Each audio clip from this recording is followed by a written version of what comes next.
Julie, তাড়াতাড়ি এসো, অনেক দেরি হয়ে যাচ্ছে যে। হ্যাঁ, আসছি বাবা।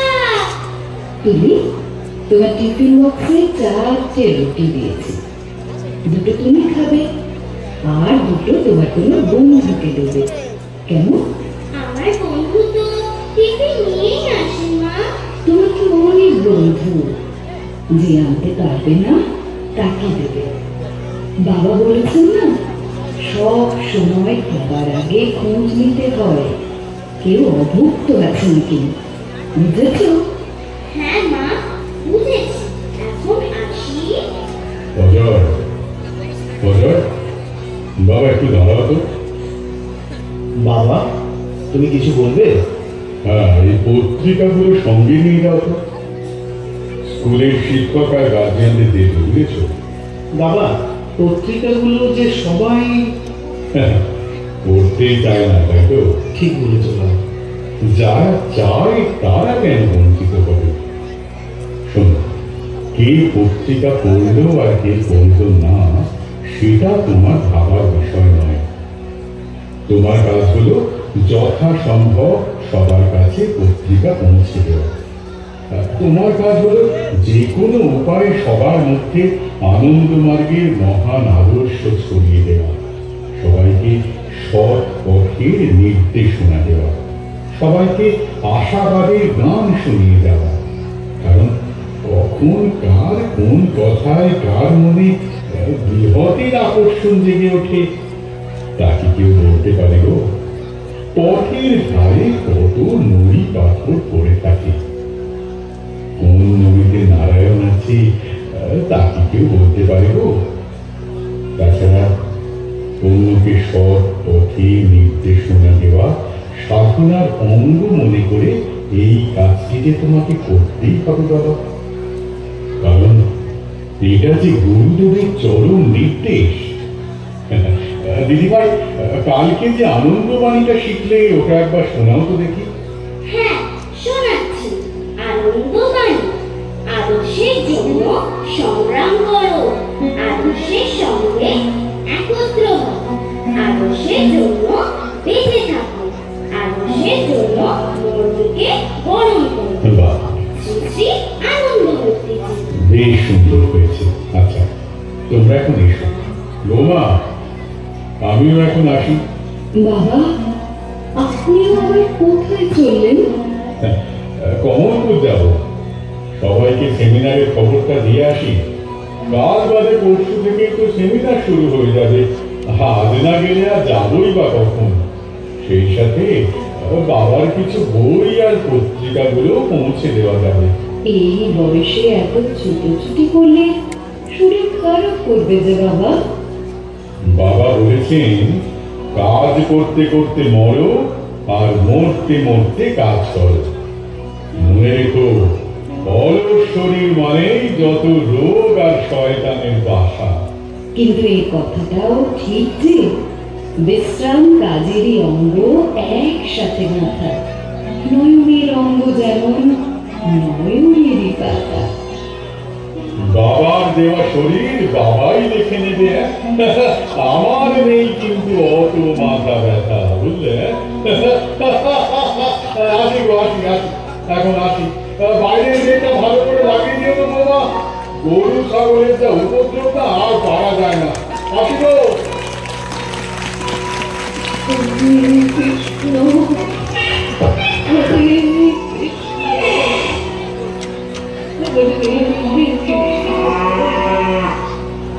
তোমার বোনটা গেট ভেঙে ঢুকলো, এবার লাঠিটা দিয়ে বোনটাকে এমন মারবো না। এই এই এই এই, আমার মেরো না, আমার মেরো না, আমি চলে যাচ্ছি, আমার ভুল হয়ে গেছে। দেখি, আপনি আপনি কি চলে যাচ্ছেন কেন? দাঁড়ান। ইস, পড়ে গেল। আপনি কে? কোথা থেকে এসেছেন? আগে বলো, আমায় মারবে না তো? আমি আপনাকে মারবো কেন? আমি তো গরু তাড়াবার জন্য লাঠিটা হাতে নিয়ে বেরিয়েছিলাম। চলুন চলুন, ভেতরে চলুন। হরে কৃষ্ণ, হরে কৃষ্ণ।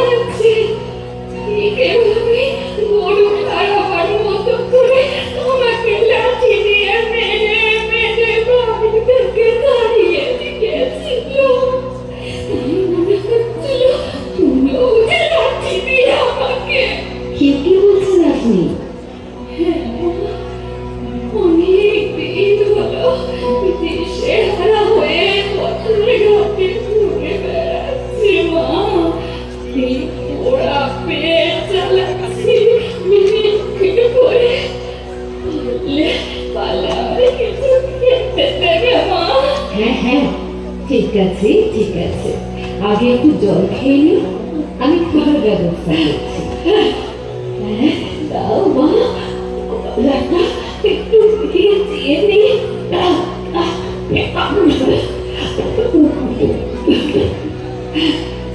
হরে কৃষ্ণ, হরে কৃষ্ণ, হরে কৃষ্ণ।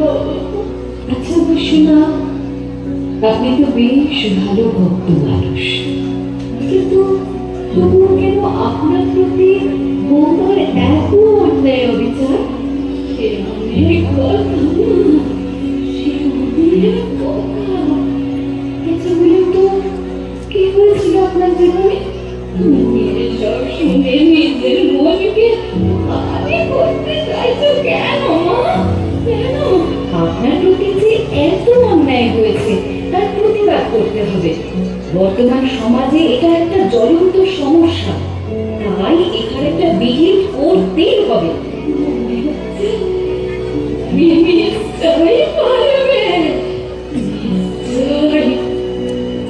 এই বলছি, ঘরে আমার দেবতার মতো স্বামী আর একমাত্র পুত্র সন্তানকে নিয়ে সুখের সংসারে ছিল, কিন্তু কোন অসৎ সঙ্গে পড়ে আমার পবিত্র ফুলের মতো ছেলেটি পড়াশোনা বন্ধ করে দিয়ে কোনো এক রাজনৈতিক নেতার পোষ্য গুন্ডার খাতায় নাম লেখায়।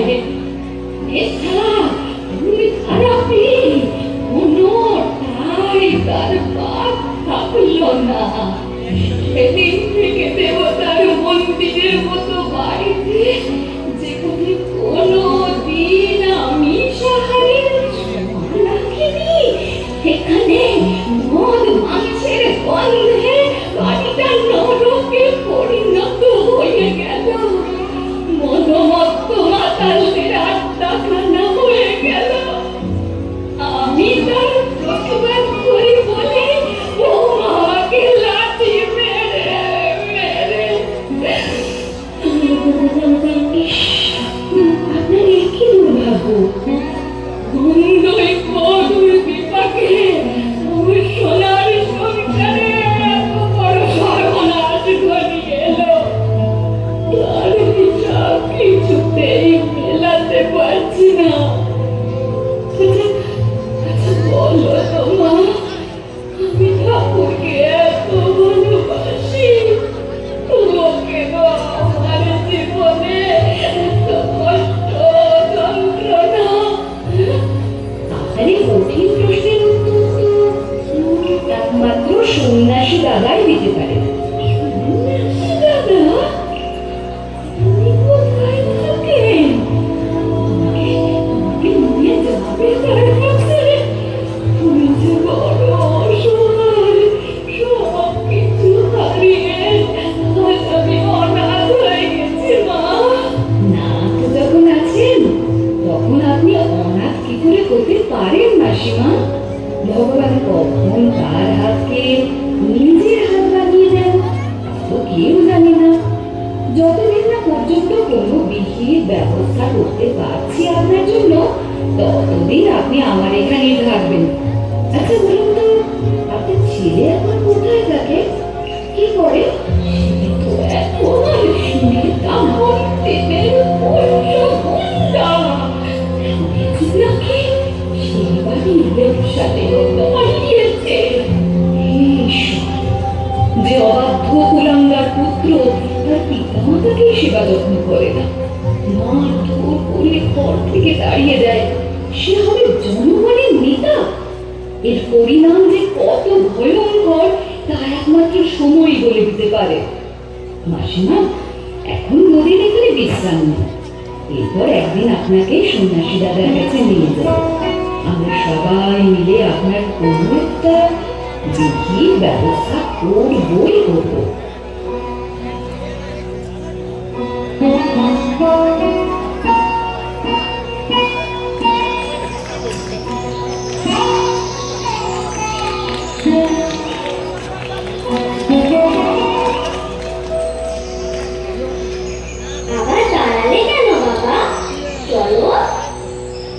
এবার যে তোমাকে একলাই পথ চলতে হবে মা তুলি। কেন? এই বাড়িতে আমার টিউশন পড়াতে আছে, তাই আমার যেতে একটু দেরি হবে। তুমি এই সোজা পথ ধরে হাঁটি হাঁটি পাপা করে বাড়ি পৌঁছে যাও, গিয়ে খাওয়া দাওয়া সেরে চুপটি করে ঘুমিয়ে পড়ো, বুঝলে? আচ্ছা ঠিক আছে বাবা, তাই যাচ্ছি। ও মশাই, ও মশাই, একটু দাঁড়ান, একটু দাঁড়ান। কি ব্যাপার? ইস, আপনাকে আমরা একেবারে বড় ফোনের মতো খুঁজছি। গিয়েছিলাম আপনার বাড়িতে, কিন্তু গিয়ে দেখলাম আপনি বাড়িতে নেই, স্কুলে আছেন। ছুটলাম স্কুলের দিকে, মা গিয়ে দেখি স্কুল ছুটি হয়ে গেছে। অবস্থা ছুটলাম আপনার বাড়ি থেকে, তার দিকে আপনার দেখা হয়ে গেল। দাদা দিদি মনিরা আজকে কাছে নিয়ে গেল না, ওটা ওটা ওটা ওটা গাড়ি থেকে নিয়ে আসুন, নিয়ে আসুন, নিয়ে আসুন। হ্যালো অজয় বাবু। নমস্কার, আপনাকে তো ঠিক চিনতে পারলাম না। এ নাকি চিনতে পারলেন না?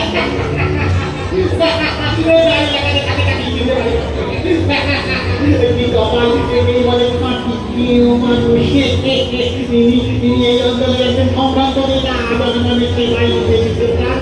গরিবের কাছে ওনার মন্ত্র আর কৃষ্ণের মন্ত্র প্রায় একই। দয়াল দীনবন্ধু, তিনি হলেন মন্ত্র এক নম্বর স্বার্থপর মানুষের স্বার্থটার পর তলে তিনি স্বার্থপর। ঠিক আছে ঠিক আছে, এবার থাক মাহাত্ম থাকা। অজয় বাবু, তুমি আমাকে নাচারানি করো, কারণ আমার জন্মস্থান এই এলাকায় হলেও শহরেই মানুষ হয়েছে তো, তাই এই এলাকার মানুষের সাথে আমার ঘনিষ্ঠতা হয়ে ওঠে। সাংসদ মলয় নামকে নিশ্চয়ই ছিল, উনি আমার রাজনৈতিক গুরু। ওনার ইচ্ছে অনুসারে আগামী বিধানসভা ইলেকশনে দাঁড়িয়েছি, কিন্তু দাঁড়ানো বললেই তো আর চলে না। তাই জনবল, অর্থবল, বেশি বল, অনেকের মুখে তোমার সুনাম শুনেছি। উচ্চ শিক্ষিত, সাহসী, অথচ শিক্ষকতা করো একটা ছোট্ট প্রাইভেট স্কুলে, আর সারাক্ষণ সাইকেল ফেলে ফেলে বাড়ি বাড়ি টিউশন। আচ্ছা বলো তো, আজকের যুগে এসব করে কি সংসার চালানো যায়? তা যায় কি যায় না তা নিয়ে আপনাদের এত ভাবনা কেন বলুন তো? ভাবতে হচ্ছে, ভাবতে হচ্ছে, কারণ দামি রত্নকে এভাবে আমি কখনো মাটিতে ফেলে রাখি না। যখনই কোনো দামি রত্ন পড়ে থাকতে দেখি, তখনই আমি ওখান থেকে তুলে এনে একেবারে পালিশ করে চকচকে করে তুলিয়া। তোমাকে দেখেই আমার মনে হচ্ছে তুমি সেই দামি রত্ন। আর সেই জন্যই তো ভাবতে বলেছে না, আপনাদের একজন জিনিস বলেছেন কত। তাই ভাবছিলাম তোমাকে আমার দলে কোনো ভালো কাজে লাগাতে পারি কিনা। শুনে খুব ভালো লাগছে যে আপনাদের মতো বড় নেতারা আমাদের মতো বেকারদের কথা ভাবছে। তো আপনি আমাকে কোন কাজে লাগাতে চান? দেখুন, আমাদের দলে অনেক রকমের কাজ রয়েছে। তার মধ্যে একটি বড় গুরুত্বপূর্ণ কাজ হলো পথের কাঁটা পরিষ্কার করা। তার মানে? তার মানে খুব সহজ। দেখুন, সমাজে কিছু গণ্ডমূর্খ অকাজের লোক আছে, যারা সব কাজে শুধু বাধার সৃষ্টি করে। কথায় কথায় প্রতিবাদ, আন্দোলন, নিজেরাও কিছু করবে না, অন্য কেউ কিছু করতে দেবে না। নিজেও খাবে না, অন্যকে খেয়ে কেউ দেবে না। আমি তাই আপনি এদেরকে সাহায্য না করলে ভোটে জিতবেন কি করে, তাই না? একদম ঠিক করেছো। এসব না করলে রাজনীতিতে টিকে থাকা সম্ভব নয়, আর এটাই তো রাজনৈতিক পলিসি। এর জন্যই তোমার মতো দুঃসাহসী ইয়াং ম্যান দরকার। এর জন্য আমাকে কি করতে হবে? এর জন্য কাজের বিভিন্ন ধারা রয়েছে, তার আবার এক এক রকম দেশ।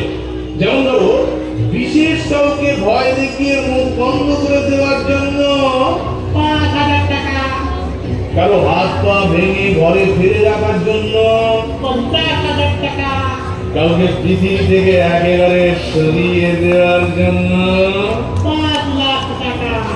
একদম ফিক্সড রেট। তাছাড়া এই কাজের পারফরমেন্স যদি মনের মতো হয়, তাহলে পাবে মোটা অঙ্কের ইনাম, যা কোনোদিন তুমি ভাবতেও পারবে না। তার মানে আপনারা আমাকে মস্তানির কাজে লাগাতে চান? মাস্টারি কেন বলছো? এটা তো তোমার শিক্ষা, সাহসিকতার সদুপযোগ, রাতারাতি বড় লোক হওয়ার সর্বোত্তম পথ। বাহ বাহ বাহ, শুনেই মনটা আহ্লাদে আটখানা হয়ে গেল। হ্যাঁ, হবে না মানে?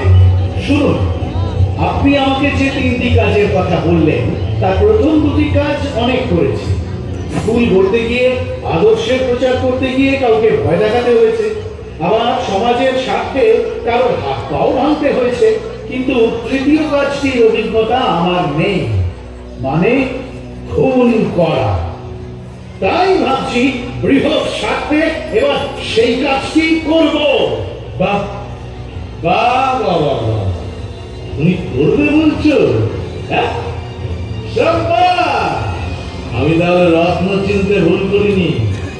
এই তোমরা কি বলছো? হ্যাঁ কি বলছো? তোমরা কি বলছো বলো? একদম খাঁটি রক্ত পেয়ে গেছেন স্যার।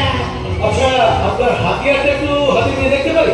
হ্যাঁ অবশ্যই, আপনাকে তো অপারেশনের জন্য একটা দেয়াই হবে। আমি প্রথমেই কাকে খুন করব জানেন? কাকে? আপনাদের মতো ক্রিমিনাল নেতাদেরকে। কি বলছো?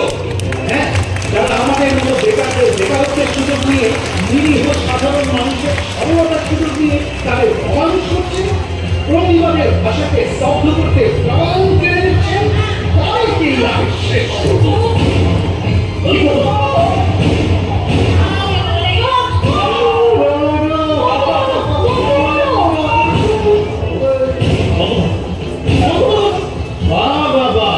আমি তো কয়েকটা ব্ল্যাঙ্ক ফায়ার করে আমার দক্ষতা পরিচয় দিলাম মাত্র, তাতেই এত ভয়। নিজের জীবনের প্রতি এত মায়া, অন্যের জীবন কেড়ে দিতে মায়া হয় না আপনাদের? অনুকম্পা হয় না আপনাদের হৃদয়ে? কত বড় স্পর্ধা! আমাকে টাকার লোক দেখাচ্ছেন, সে আবার মানুষকে খুনের বিনিময়। হ্যাঁ? এই আমাদের বহু জনপ্রতিনিধির চরিত্র, এই হবে জনগণের নেতা। এমন নেতা সমাজে জন্মাবার আগেই তাকে হাঁটুর ঘরে গলা টিপে মেরে দেখা। পিপিলিকার পাখা গজায় মরিবার পরে। না না না, পাখা আমার গজায়নি, গজিয়েছে আপনাকে। দেবো নাকি একটু ছাঁটাই করে? চুপ! জনগণের কাছ সাথে দাঁড়িয়ে কথা বলছো? জানো আমার ক্ষমতার হাত কত লম্বা? জানতাম না, তবে এখন জানলাম। রাজনীতির কলঙ্ক, এক মুখোশধারী বিশ্বাসঘাতক বেঈমান। তবে সরকার, তোকে উচিত শিক্ষা দিতেই হবে।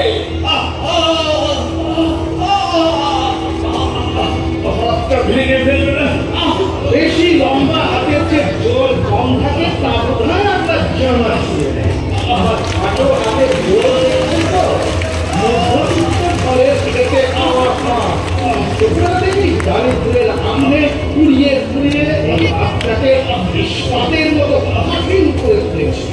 ইচ্ছে করলে আপনার এই ক্ষমতার লম্বা হাতটাকে ভেঙে পুড়িয়ে দিতে পারি।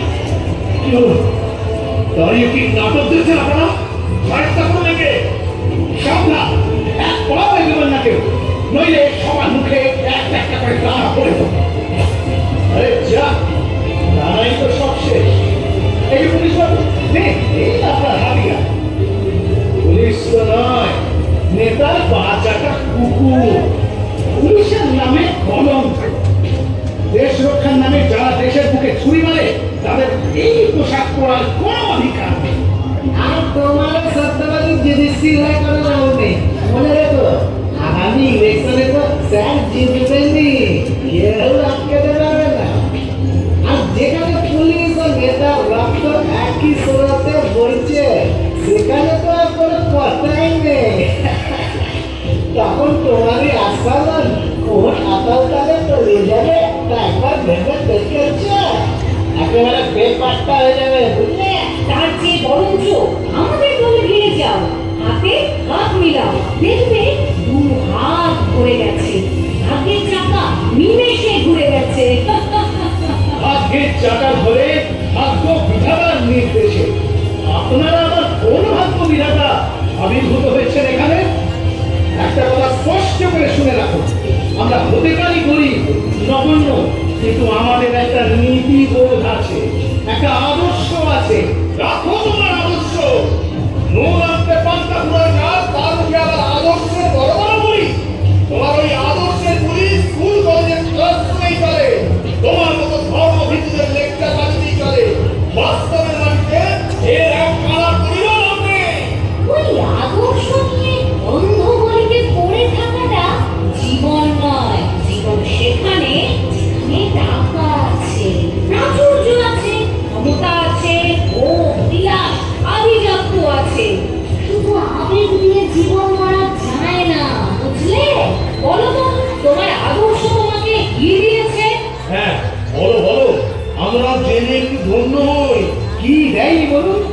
কিন্তু দুঃখের বিষয় এই আদর্শ জগৎ কল্যাণে যা দিয়েছে তা বোঝবার মতো ক্ষমতা আপনাদের মদ আর অর্থের নেশার আড়ালে সব হারিয়ে গেছে। তবুও বলছি, এই আদর্শ আমাদের দিয়েছে জগতের সর্বকালের সর্বশ্রেষ্ঠ সর্বরোগের মকরধ্বজ সর্বাত্মক জীবন দর্শন। যে দর্শন মানুষকে মানুষের মতো মানুষ হয়ে সমাজের মাথা উঁচু করে বাঁচতে শিখিয়েছে, অন্যায়ের বিরুদ্ধে লড়তে শিখিয়েছে, সর্বোপরি পরমার্থ লাভের সর্বোত্তম পথের সন্ধান দিয়েছে। আমরা সেই আদর্শের বীজ বপন করে চলেছি শিশু মনে, যারা আগামী দিনের ভবিষ্যৎ। তাদের মনে এই শিক্ষার আলো জ্বালিয়ে দেবত্বে উত্তরণের পথ প্রশস্ত করে দিচ্ছি। তারাই হবে আগামী দিনের আদর্শ নেতা, যারা আপনাদের মতো বংশদের দমন করে গড়ে তুলবে এক শোষণ মুক্ত আদর্শ মানব সমাজ, গড়ে তুলবে বিশ্ব আনন্দ পরিবার।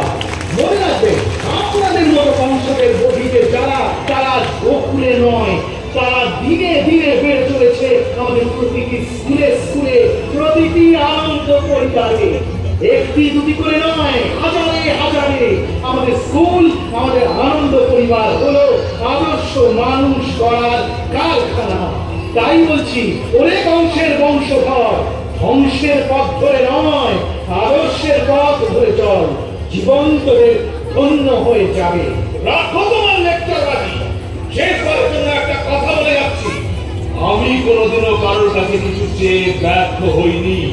তোমার ক্ষেত্রে তার ব্যতিক্রম হলে কিন্তু তার পরিণাম হবে ভীষণ ভয়ঙ্কর। আমার নাম অনল চৌধুরী। অনল মানে হলো আগুন। আমার কাজে আর আমার কথা যে অবাধ্য হয় তাকে আমি জ্বালিয়ে পুড়িয়ে সাজা করে দিই, তার সর্বনাশ করে দিই। বুঝেছ? আশা করি বুঝেছ। আমার নাম অজয়, যাকে অত সহজে জয় করা যায় না। আপনার মতো সামান্য মাটির প্রদীপের আগুনকে পৌর দিয়ে নিভিয়ে দিয়ে কিভাবে তাকে উচিত শিক্ষা দিতে হয় তা আমার ভালো করেই জানা আছে। বুঝেছেন? আশা করি বুঝেছেন। কেবলাকান্ত, বলুন স্যার। আমি কিছুতেই বুঝতে পারছি না যে একটা নগণ্য কপট দক্ষিণ্য মানুষ হয়েও সে এত শক্তি ধরে কিভাবে। তার এত রক্তের জোরটা কোথায়? ওসব কিছু নয় স্যার, এ হলো মাতালের প্রলাপ। ও হলো আপনার দেওয়া বড় মাতাল। ওই শিমুলপুর আশ্রমে একজন সন্ন্যাসী থাকেন না, সেই সন্ন্যাসী ওকে আফিমের নেশা দিলিয়ে বৌদ্ধের শক্তি কিমি করে দিয়েছে। নইলে তাতে বড় সুবর্ণ শুধু কি কেউ হারায়, হাতের লোক কি কেউ পায়ে ফেলে দেয় নাকি? হ্যাঁ, কি বলছিস? সন্ন্যাসী ওকে আফিমের নেশা দিয়েছে মানে? ওই আফিমের কথা বলছি না স্যার, আপনারা যে বলেন না ধর্ম হলো আফিমের নেশা, সেই আফিমের কথা বলছি স্যার।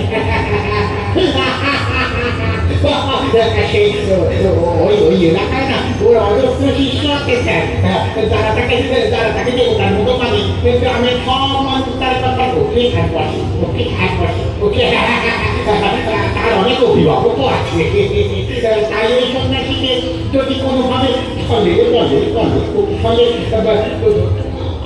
নারে বসে আনতে পারেন না, তাহলেই কেল্লা ফতে। এই এলাকায় আপনার সব ভোটার আপনারা হাতের মুঠোয় চলে আসবে। আরে বাচ্চা বাচ্চা ঠিক বলেছিস, ঠিক বলেছিস। এতদিন জানতাম তোর মাথায় শুধু গোবরই ভরা আছে, এখন দেখছি ওই গোবর একেবারে খাঁটি সোনায় পরিণত হয়ে গেছে রে।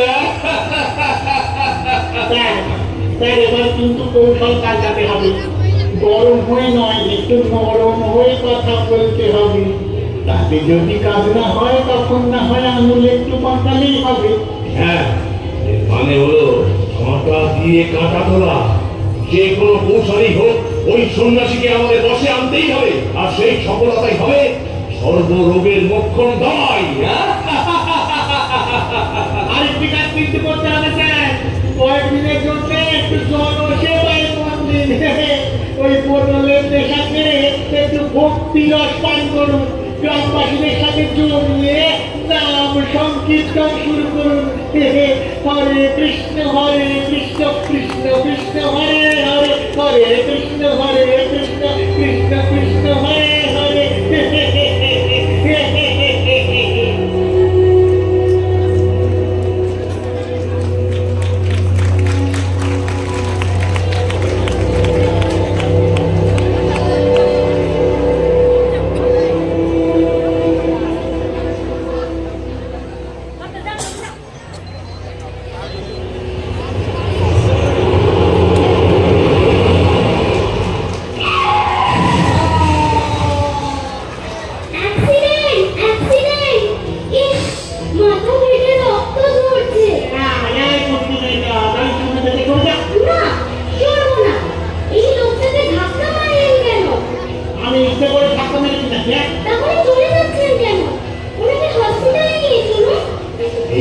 মরা বুড়োটা তো মরেই গেছে বলে মনে হচ্ছে, এতে তার মাতিয়ে লাভ নেই। নইলে কিন্তু উঠছে মেয়েটার সাহস দেখো। এই মরা বুড়োটাকেও সরিয়ে দিচ্ছি।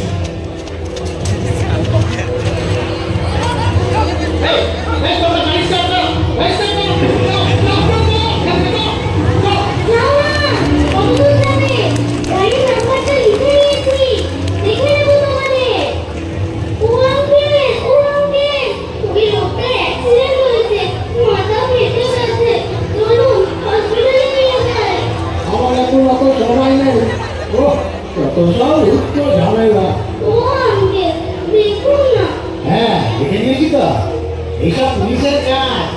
শুধু শুধু ঝামেলায় জড়িয়ে লাভ নেই, বুঝলে?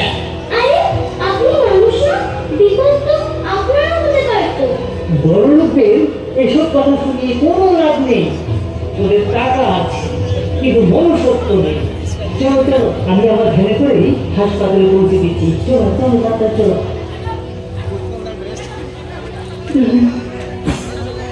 আজ স্কুলে আসতে এত দেরি হচ্ছে কেন? সেই দুটো স্কুল ছুটি হয়েছে, এখনো তো। তুমি এখানে কাকে বুঝছো? তুমি একা? তুমি কোথায়? কোথায় তুমি? কেন ও বাড়িতে আসেনি? তুমি না তো? কি আশ্চর্য! আমার একটা টিউশন পড়াবার ছিল বলে ওকে আগেই পাঠিয়ে দিয়েছি। আচ্ছা আচ্ছা আচ্ছা, তুমি বাড়ি যাও তো, চিন্তা করো না, আমি যাচ্ছি, আমি দেখছি। ঠিক আছে, তাড়াতাড়ি যাও, তাড়াতাড়ি।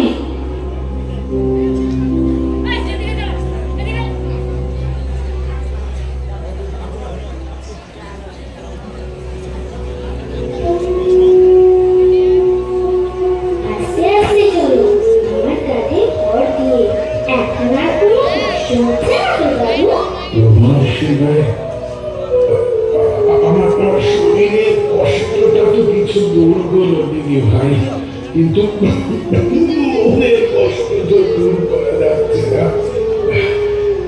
তুমি আমাকে বাঁচিয়েই মারলে, আমি মরে গেলেই বেঁচে যেতাম। শুধু শুধু তুমি আমার জন্য কত কষ্ট করলে দিদি ভাই। কষ্ট? তোমার এত কষ্ট দেখে আমার মনে কষ্ট হয়নি বুঝি? তুমি এখন ভালো হয়ে গেছো, তাই আমার মনে এখন কত আনন্দ। আচ্ছা দাদু, তোমার মনে এত কষ্ট কেন গো? ওই তো বাবাও এসে গেছে। এখানে এখানে কি করছিস মা? এনারা কে? বাবা বাবা, জানো এই দাদুটাকে একটা গাড়ি ধাক্কা মেরে ফেলে দিয়েছিল। আমি তাকে হসপিটালে নিয়ে যাওয়ার জন্য কতজনকে ডাকাডাকি করলাম, কিন্তু কেউ এগিয়ে এলো না। পরে এই ভ্যানটার সাহায্যে দাদুকে হসপিটালে নিয়ে গেছিলাম গো। খুব ভালো করেছো মা। নমস্কার, আপনি এখন কেমন আছেন? আমি এখন ভালো আছি বাবা। মানুষকে ভালোবাসার মন ভগবান তোমাদেরকে দিয়েছেন, তাই তো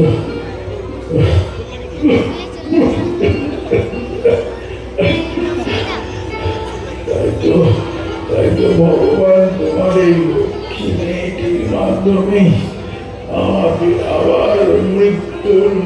থেকে ফিরিয়ে আনলেন? সবই পরম পুরুষের ইচ্ছা। আপনার পরিচয়টা তো জানা হলো না। আমার বাড়ি কল্যাণপুরে। সে তো অনেক দূর, এখানে কোথায় এসেছিলেন? আমি তো এখানে আসিনি বাবা, ভাগ্য আমাকে টেনে এনেছে। আপনার কথা তো ঠিক বুঝতে পারলাম না। সে অনেক কথা বাবা, অনেক কথা। তোমরা যখন আমাকে বাঁচিয়েই আনলে, এখন আমি কোথায় যাব, কি করবো বলতে পারো? আমি আর দাঁড়িয়েই থাকতে পারছি না, কথা বলার শক্তিও পাচ্ছি না। ঠিক আছে আঙ্কেল, পরে সব কথা শুনবো। এখন আপনাকে আমাদের আশ্রমে নিয়ে যাচ্ছে। সেখানে একজন সন্ন্যাসী দাদা থাকে, তিনি আপনার সব ব্যবস্থা করবেন, কোনো চিন্তা করবেন না। এই তুলি, মা তুমি বাড়ি চলে যাও, আমি আঙ্কেলকে আশ্রমে পৌঁছে দিয়ে আসি।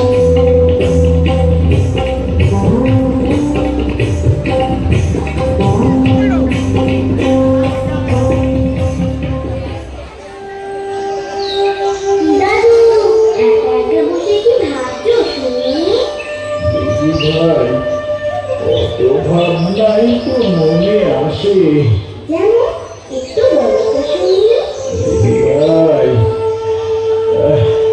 জীবনে সবকিছুই তো হারালাম, এখন ভবিষ্যৎ ভবিষ্যৎ ভবিষ্যৎ আমার কিভাবে চলবে?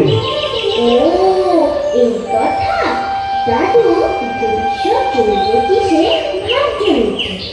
তুমি ভাববার কে গো? যার ভাবনা তুমি ভাবে, তুমি শুধু তাকেই ভাবো তো। তাই তো চেষ্টা করি দিদি ভাই, কিন্তু যখন দেখি জীবনের সব অঙ্কগুলো যেন গরমিল হয়ে গেছে, কিছুতেই তার উত্তর মেলাতে পারছি না, তখন আর চিন্তা মুক্ত হতে পারি না। আচ্ছা দাদু, তোমাকে একটা চিন্তা মুক্ত হওয়ার মন্ত্র শিখিয়ে দিচ্ছি, দেখবে চিন্তা আর তোমার কাছে ঘেঁষতেই পারবে না। শিখবে তো? অবশ্যই শিখবো। তাহলে চোখ বন্ধ করে বসো বসো, জোরে জোরে বলবে কিন্তু। চিন্তা বিলালে মন চিন্তা মুক্ত রয়, শান্তি বিলালে জীবন শান্তিময় হয়। চিন্তা বিলালে মন চিন্তা মুক্ত রয়, আর শান্তি বিলালে জীবন শান্তি মনে হয়। বাবা, আজ থেকে কোনো চিন্তাই মনে জমিয়ে রাখবে না কিন্তু, দাদাকে সব বলে দেবে, দেখবে সব চিন্তাই দূর হয়ে যাবে। বাহ বাহ বাহ, দারুণ মন্ত্র শিখে নিলেন তো কজন বাবু। হ্যাঁ দাদা, এই দিদি ভাই তো আমার এখন অভিভাবক, বেঁচে থাকার অবলম্বন।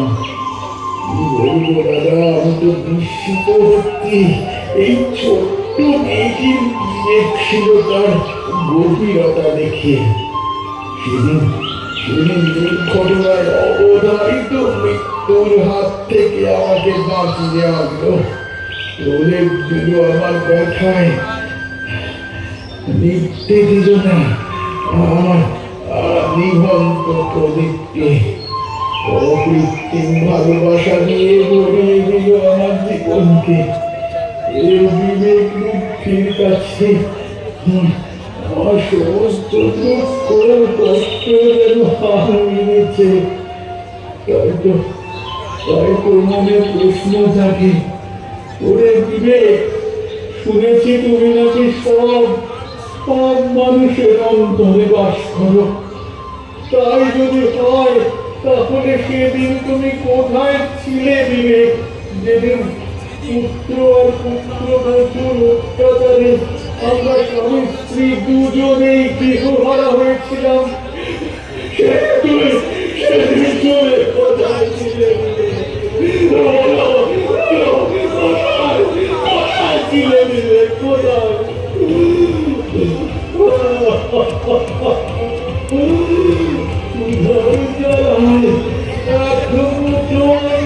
সন্ধান করতে গিয়ে কোথায় হারিয়ে গেল তাকে আর খুঁজে পেলাম না। সে কোথায় কিভাবে আছে মরেছে না বেঁচে গেছে কিচ্ছু জানি না, কিচ্ছু জানে না, কিচ্ছু জানি না। আমি নিজের ছেলের প্রাথমিকতার কথা ভেবে ভেবে অস্থির হয়ে উঠছি। কিন্তু মানুষ যে মানুষের ক্ষতি করা কোনো উপকারে রাখবে না। সারা জীবন শিক্ষকতা করলাম, কত কত মানুষকে শিক্ষা দিলাম, কিন্তু নিজের সন্তানকেই শিক্ষিত করতে পারলাম না।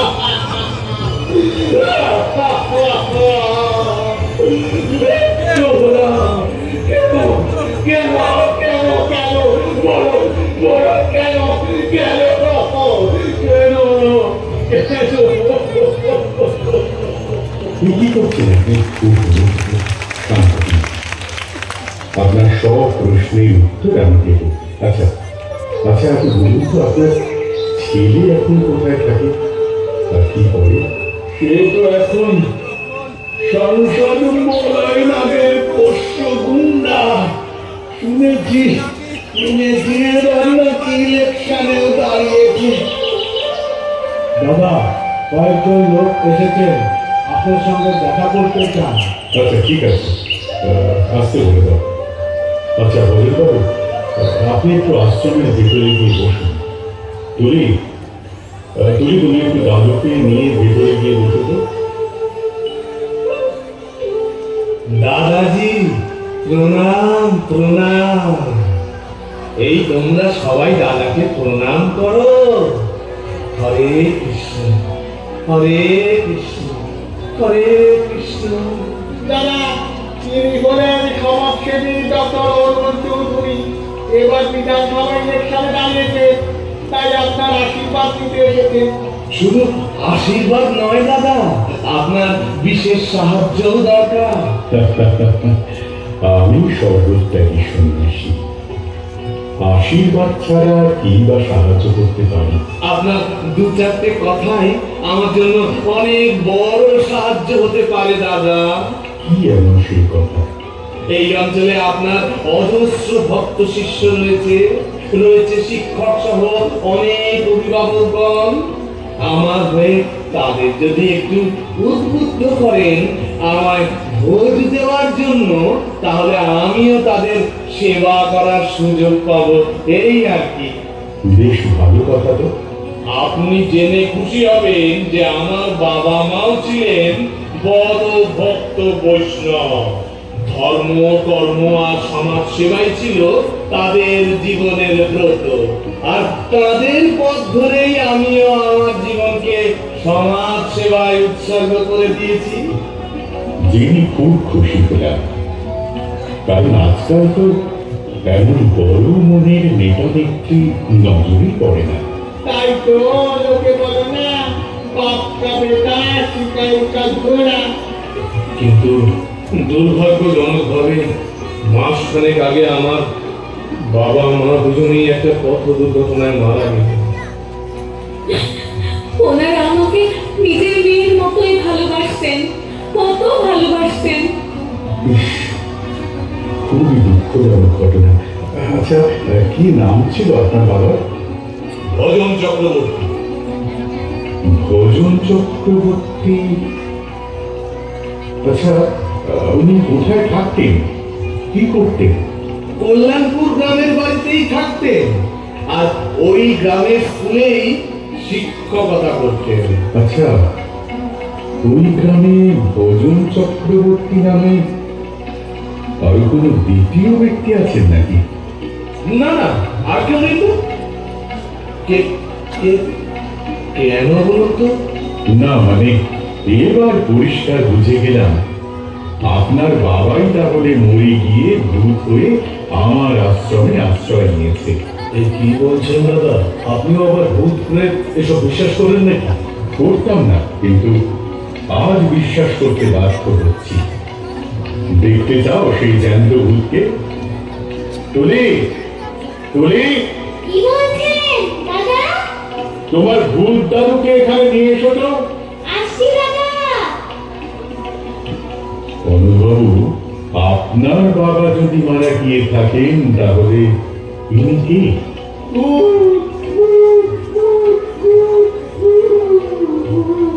কি হলো, চিনতে পেরেছেন এই জ্যান্ত ভূতটাকে? বাবা, কি দুর্দান্ত অভিনয় আপনাদের! ওরে অকৃতজ্ঞ মিথ্যাবাদী বেঈমান, মা বাবা নামের বট বৃক্ষকে ফেলে দিয়ে নিজেরা সেজেছ এক একজন বিষ বৃক্ষ, আর সমাজটাকেও বিষাক্ত করতে নেমে পড়েছ। দাদা দাদা, ওই লোকগুলোই দাদুকে গাড়ি চাপা দিয়েছিল। ওই তো সেই সাদা গাড়িটা। আপনাকে যে গাড়ির নাম্বারটা দিয়েছিলাম, ওটা সেই গাড়ির নাম্বার। মিলিয়ে দেখুন দাদা।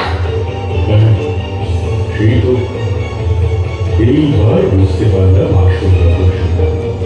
আপনারা গান। হ্যালো হ্যালো হ্যালো, কল্যাণপুর থানা বলছি। হ্যাঁ, আমি তিমুরপুর আশ্রম থেকে বলছি। গত 5 তারিখ এক বৃদ্ধের অ্যাক্সিডেন্টের ব্যাপারে থানায় বাড়ি করছি। হ্যাঁ হ্যাঁ, সেই অ্যাক্সিডেন্টের অভিযুক্ত গাড়ির মালিক গাড়ি সহ আমার আশ্রমে উপস্থিত আছে। এখনই যদি আসেন তাহলে তাদের হাতে নাকি করতে পারবেন। ঠিক আছে ঠিক আছে, ওদেরকে কিছুক্ষণ যে করে হোক আটকে রাখুন। হ্যাঁ, আমরা এখনই। ঠিক আছে ঠিক আছে, তাড়াতাড়ি আসুন। ধন্যবাদ। হ্যাঁ হ্যাঁ হ্যাঁ হ্যাঁ। বাবা রে, বাবাকে যেন বিপদের বন্ধু আসছে, চলো পালাই। কোথায় যাচ্ছেন? দাঁড়ান দাঁড়ান দাঁড়ান। থানার বড়বাবু আসছেন আমাদের তরু মন্ত্রীকে ফুলের মালা দিয়ে বরণ করার জন্য। ওরে বলো, ওরে বলো, ঠিক কি আসবে এখানে? অসু বলো।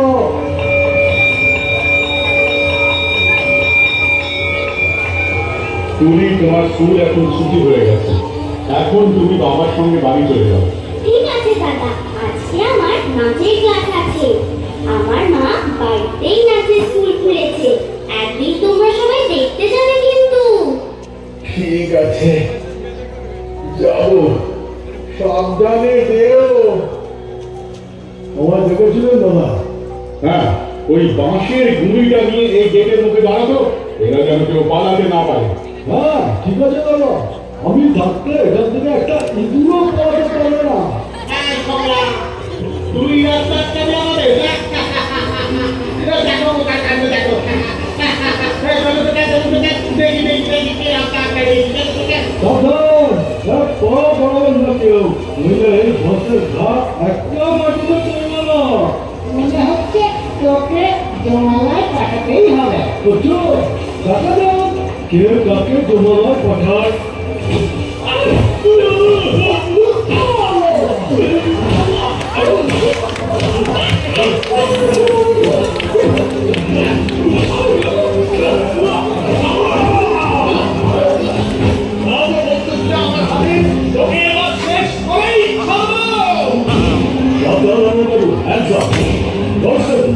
সবাইকে অ্যারেস্ট করুন। আপনার পথের ঘোড়া পূর্ণ হয়ে গেছে। আপনার বিরুদ্ধে থানায় অনেক কমপ্লেন রয়েছে, কিন্তু উপযুক্ত প্রমাণের অভাবে এতদিন অ্যারেস্ট করতে পারিনি। এবার চলুন, জেলের ঘানি টানতে হবে। বাবা, বাবা, আপনি আমাদের বাঁচান। আমাদের ভুল হয়ে গেছে বাবা। আমি কথা দিচ্ছি বাবা, আপনারা কোনো দিন কষ্ট হতে দেব না। আপনি যা চাইবেন, যেমনটি চাইবেন তেমনটি হবে। বাহ বাহ, ভূতের মুখে রান্না। এখন হঠাৎ বুড়ো শ্বশুরের জন্য দরদ একেবারে উঠলো যে। এরা শক্তের ভক্ত, নরমের জম, এটাই এদের চরিত্র। আত্মস্বার্থে রং পাল্টাতে এদের এক মুহূর্ত সময় লাগে না। আচ্ছা দাদা, আমি এদের সবার সামনেই আপনাকে একটি প্রশ্ন জিজ্ঞেস করতে চাই। আচ্ছা বলুন। ভজন বাবুকে আমি অনেক দিন আগে থেকেই চিনি। ইনি একজন শিক্ষিত, শান্ত, ভদ্র, আদর্শবান, অথচ তার সন্তান এমন পশুতুল্য হলো কি করে? আপনি খুবই সঙ্গত প্রশ্ন করেছেন স্যার। মানুষ আর পশুর মধ্যে একটা অন্যতম পার্থক্য হলো পশুর পেটে পশুই জন্মায়, কিন্তু মানুষের পেটে মানুষও জন্মায়, পশুও জন্মায়, আবার দেবতাও জন্মায়। আপনি তো মানুষরূপী পশুকে দেখলেন, এবার যদি মনুষ্যরূপী দেবতাকে দেখতে চান তাহলে সবাইকে আমার সঙ্গে একটি জায়গায় যেতে হবে, যেখানে গেলে আপনার এই মূল্যবান প্রশ্নের যথাযথ উত্তর দিতে পারবো। তা বেশি করে না, এটাই যাওয়া যাবে। চলুন চলুন, আমরা সবাই মিলে সেখানে যাই। আচ্ছা তাহলে তাই চলুন। কনস্টেবল, আপনারা এইসব শয়তানদেরকেও কোমরে ভালো করে বেঁধে নিয়ে চলুন।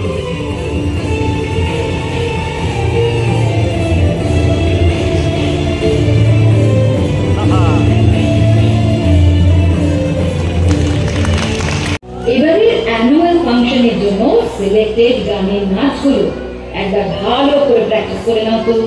শুরু করো প্রথম নাচ থেকে।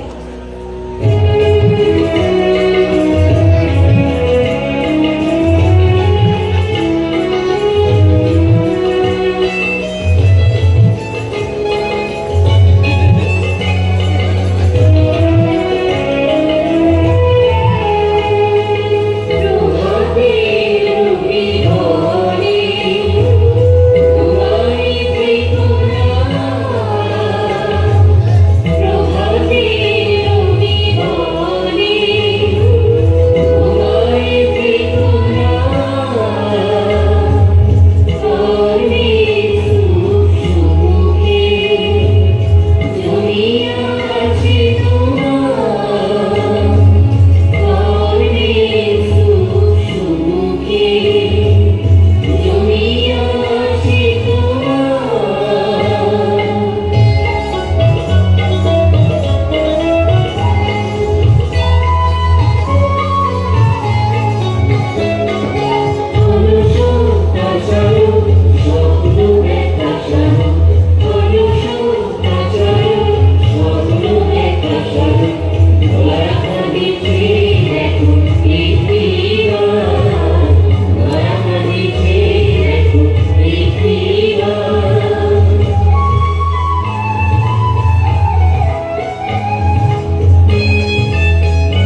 অপূর্ব, অপূর্ব, ফ্যান্টাস্টিক কোরিওগ্রাফি তোমার। ও মা, দাদা এসেছেন। এত লোকজন নিয়ে হাজির হয়ে গেলেন রে কথা, ভাবতেই পারছি না। আমি এনাদেরকে দেবদেবীর মন্দির দর্শন করাতে এনেছি। দেবদেবীর মন্দির? এখানে দেবদেবীর মন্দির কোথায়? আচ্ছা, আচ্ছা দেখো, তার আগে পরিচয়ের পালাটা সম্পন্ন হয়ে যাক। দুদিন আগে একজন নতুন মাসিমাকে দিয়ে আমার সাথে পরিচয় করাবে, ওনাকে একটু ডাকো তো। মাসিমা, এখানে আসুন তো। দেখুন, সন্ন্যাসী দাদা এসেছেন। সন্ন্যাসী দাদা এসেছেন, সন্ন্যাসী দাদা এসেছেন। হ্যাঁ, মনবাবু, দেখুন তো এনাকে চিনতে পারেন কিনা? এই মা, তুমি এখানে? সরলা, তুমি তুমি এখনো বেঁচে আছো? আমি তো ভাবছিলাম তোমার সঙ্গে আমার আর কোনোদিন দেখাই হবে না। জানো জানো আমি তোমাকে কিরকম পাগলের মতো খুঁজেছি। মা, তোমরা আমায় ক্ষমা করবে। আমরা তোমাদেরকে অনেক কষ্ট দিয়েছি। ক্ষমা? আপনাদের ক্ষমা চাওয়ার কোনো অধিকার নেই। এখন জেলে বসে বসে ভগবানের কাছে ক্ষমা চাইবেন কি? ভজনবাবু, আপনারা কিছুতেই ওকে ক্ষমা করবেন না। ভগবান, আমি এখন কি করি? কি করি? বেদনাময় অতীতকে ভুলেই যেতে চেয়েছিলাম, কিন্তু আজ সেই অতীতে আমার সামনে এসে দাঁড়িয়েছে। ক্ষমতা যে আমার নেই, স্বীকার করবো এমন উপায় যে নেই।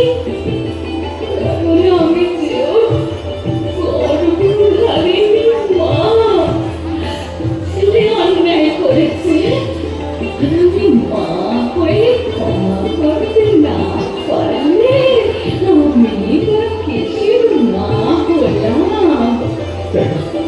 একটু চেষ্টা করে দেখুন না স্যার, এদেরকে কোনোভাবে ক্ষমা করে দেওয়া যায় কিনা একবার দেখুন না স্যার। একবার দেখুন না স্যার। বাহ বাহ, একেই বলে মমতাময়ী মা আর দয়াময় পিতা। কিন্তু প্রশ্ন হলো, এনাদের সন্তানের মধ্যে এমন অদ্ভুত বিকৃত মানসিকতা সৃষ্টি হল কেন? এ হল পিতা মাতার অন্ধপুত্র মোহ আর জড়বাদী শিক্ষার অভিশাপ। শুধু আত্মকেন্দ্রিক জাগতিক প্রত্যাশা নিয়ে সন্তানকে জড়বাদী শিক্ষায় শিক্ষিত করলে সন্তানদের মধ্যেও যাবে আকাশ ছোঁয়া জাগতিক প্রত্যাশা, অনন্ত চাহিদা। এনাদের মতো পুত্র মোহে অন্ধ পিতামাতা যদি সন্তানের সেই অনন্ত চাহিদার লাগাম টানতে ব্যর্থ হন, শাসন করতে ব্যর্থ হন, তবে তো সোনাই সোহাগা। সেই সন্তান কোনোদিন কোনো কিছুকে মূল্যায়ন করতে শেখে না।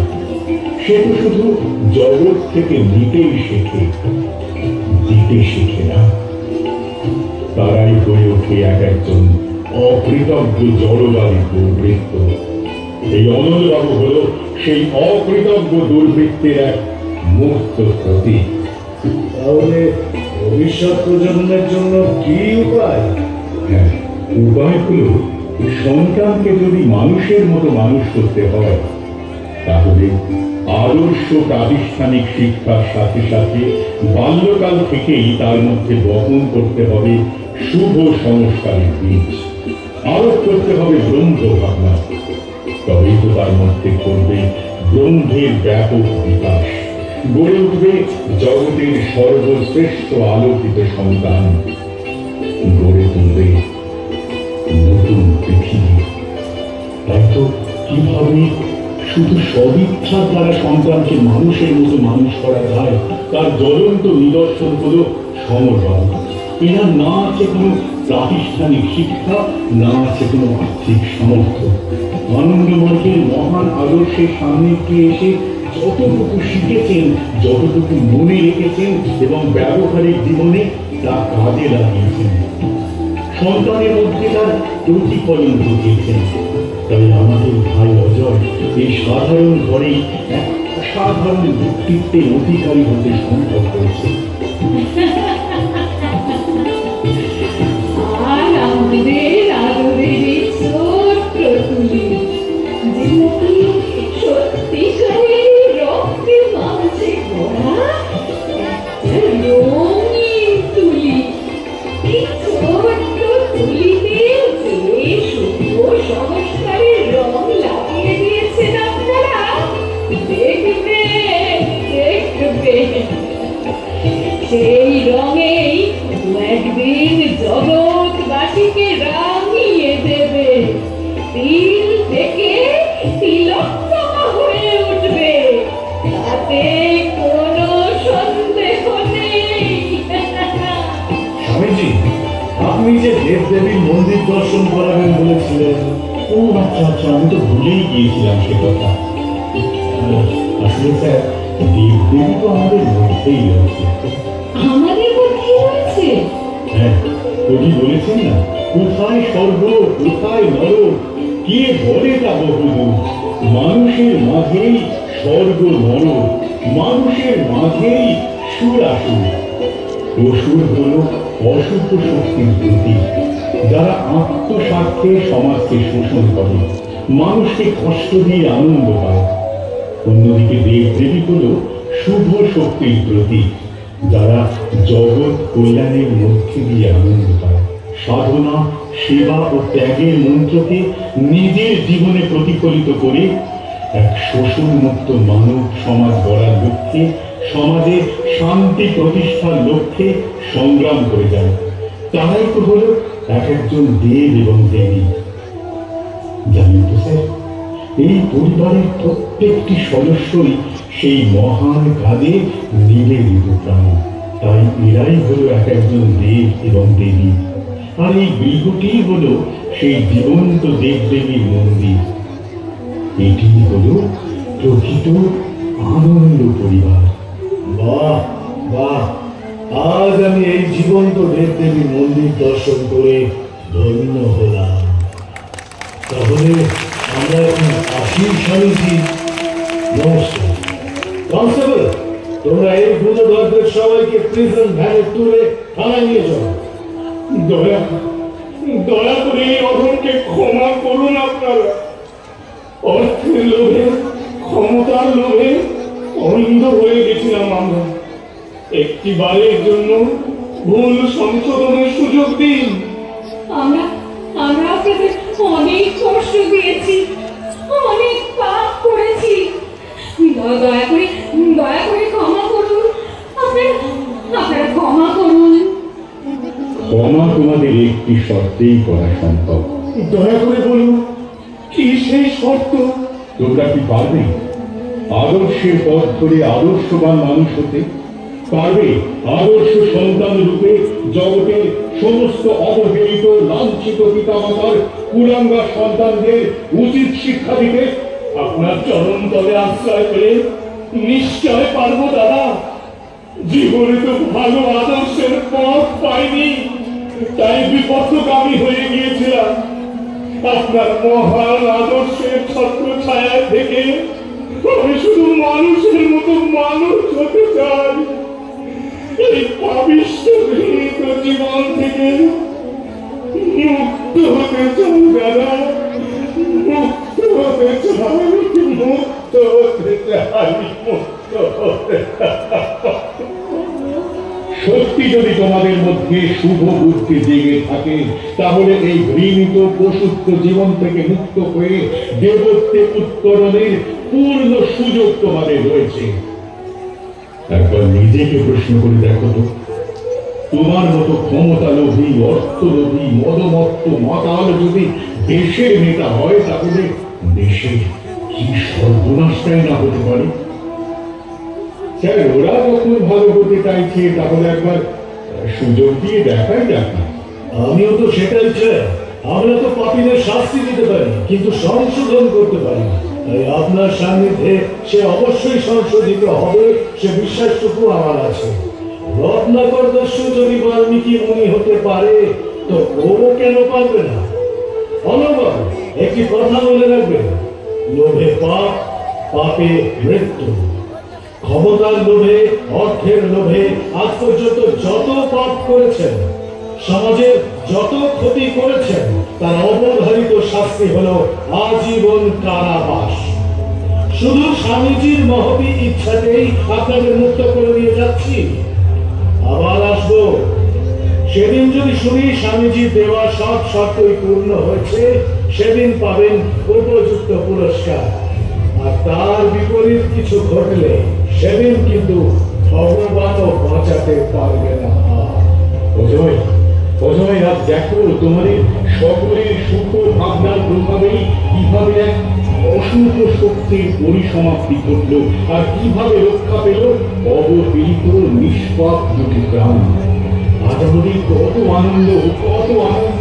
আমাদের এই বৃহৎ আনন্দ পরিবারে যুক্ত হলো নতুন আনন্দ সন্তান।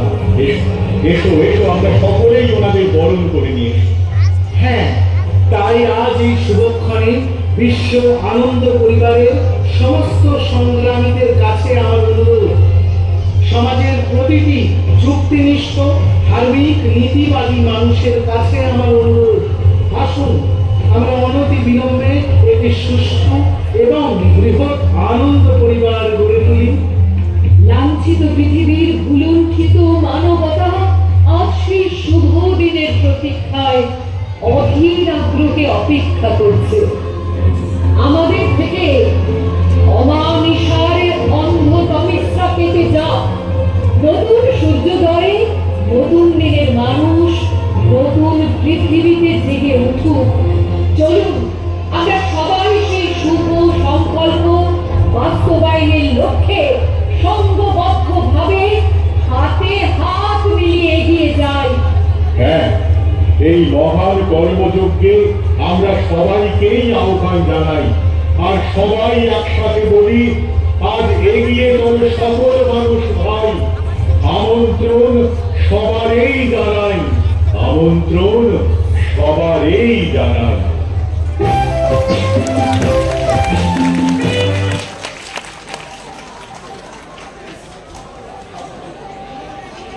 ধন্যবাদ যারা আজকে আনন্দ পরিবার নাটকে অংশগ্রহণ করেছেন, সকলকে ধন্যবাদ। আর সকলে খুব সুন্দর নাটকটি সন্ধ্যার অনুষ্ঠানে উপভোগ করবেন। সবাইকে ধন্যবাদ। আমাদের